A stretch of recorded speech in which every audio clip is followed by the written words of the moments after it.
une prime de fin d'année plus importante que les années précédentes. Vous gagnez 10 plus. Cette année, on a décidé d'accueillir les étudiants par une semaine de pré-rentrée pour les aider à réussir leur année. Et outre le fait de faire des études, pour réussir son année, il faut apprendre à être étudiant, être autonome. Et la partie financière, gestion de budget, est fondamentale. Et en plus, on a besoin de cohésion. Et le fait de le faire autour d'un jeu et d'avoir d'autres intervenants que des enseignants pour une semaine de pré-rentrée, c'était très intéressant.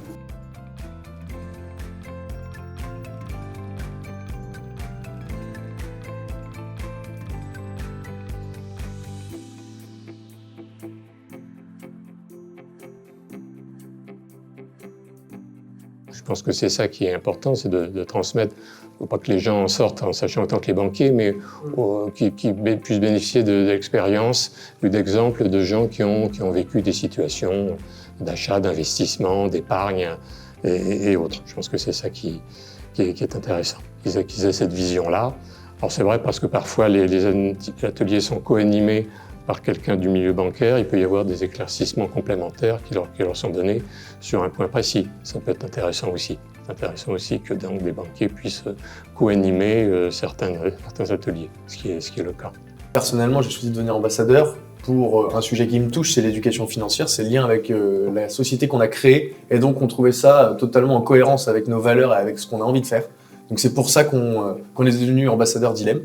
Et ça nous plaît plutôt bien. Ouais, et puis je pense qu'en fait, en unissant nos forces dans l'écosystème de l'éducation financière, plus on arrivera à se faire entendre et à mettre en place certains événements, comme justement les ateliers d'ILEM qu'on a pu faire hier et aujourd'hui, ça permet de faire parler de l'éducation financière massivement, avec cet espoir qu'un jour on se fasse vraiment entendre et que l'éducation financière devienne une normalité en France.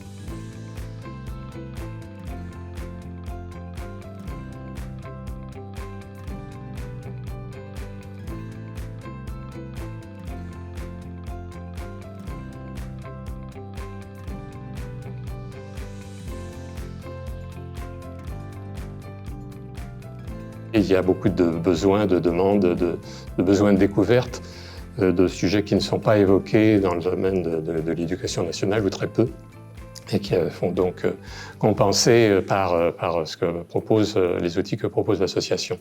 Je pense qu'il y a beaucoup d'initiatives aujourd'hui qui se mettent en place petit à petit, notamment par la Banque de France, grâce à EducFi, etc. Mais je pense que c'est un gros travail, qui est un gros morceau, et que plus on sera d'acteurs à apporter notre touche et à pouvoir façonner des solutions autour de l'éducation financière, et plus on arrivera à les déployer sur le territoire au maximum.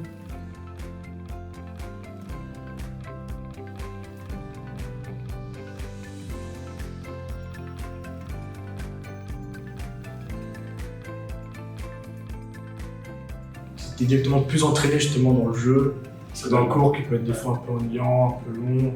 Là, c'est vraiment, on est tous en rigolant ensemble et tout en apprenant. Ça donne plus envie, quoi. En plus, c'est plus efficace. On est vraiment acteur de ce qu'on apprend, c'est-à-dire que on discute entre nous, on réfléchit, et puis après, voilà, on gagne des points si on a la bonne réponse. Si on n'a pas la bonne réponse, les autres ils sont contents, du coup ça nous énerve un petit peu.